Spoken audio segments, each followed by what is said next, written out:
Hi, my name is Jane Purcell, and I am here at the In the City Festival.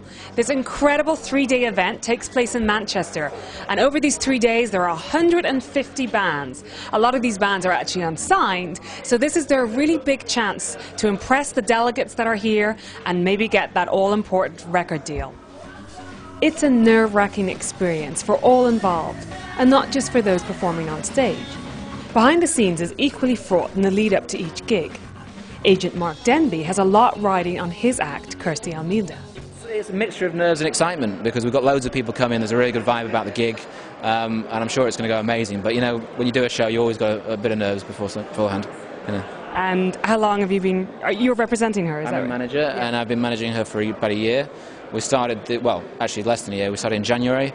We did a deal with Universal in June, and we're making an album with Youth, who's an amazing, legendary producer, and should have an album out next year. I mean, the analogy I always use is that it's like sort of in December of any given year, you push a very small snowball down a mountain, and by the time October rolls around, it's an avalanche, and nothing that I do now is going to change the way In the City appears this year. It's out of my control, and it's out of most people's control. It's very much a living, breathing organism. It does its own thing. Well, I played it last year as an unsigned act as Rod Thomas, and it was kind of nice actually because a lot of my friends are involved in it and playing little showcases, and I like the city festivals that bring a city together, and also kind of the rest of the UK, that everyone travels down and you meet up with people that you haven't seen for a while, or like people that you maybe have emailed before and haven't ever met. So it's a really big kind of networking thing, but not in such a pretentious way, more like a bringing together of minds. We try and help all the bands. I mean, we try and maintain as much of an even hand as possible. You know, it is difficult to sit there. You know, people always ask in interviews, who are the 5 bands you really... And it's like, well, I'm not going to say that because I'm not going to say they're any better than the other ones. But it's like, for instance, we had a band last year called Telegram from the Queen, who were this couple of lads from Cardiff in Wales, and they were fantastic. The demo was great, but it was really badly produced. So I had a word with some of the guys who run Blueprint Studio up in Salford, and they got them in and remixed it for them, you know, so it reproduced it.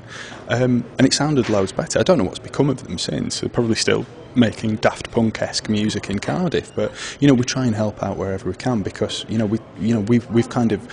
These bands are what make our reputation, so, you know, you've got to treat them with, you know, a hell of a lot of care and attention, really, and they're the most important people here, really. So those bands lucky enough to be accepted into the festival get lots of TLC from the industry. But let's not forget the bands wouldn't be anything without their fans. So what do they think of the acts this year?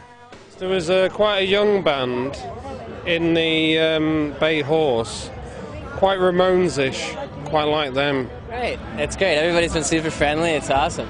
The first 2 bands, the second 2 bands, not the first one, the second. Yeah, the first one. No, the second and third. Even if they can't remember the band, a good time was had by all.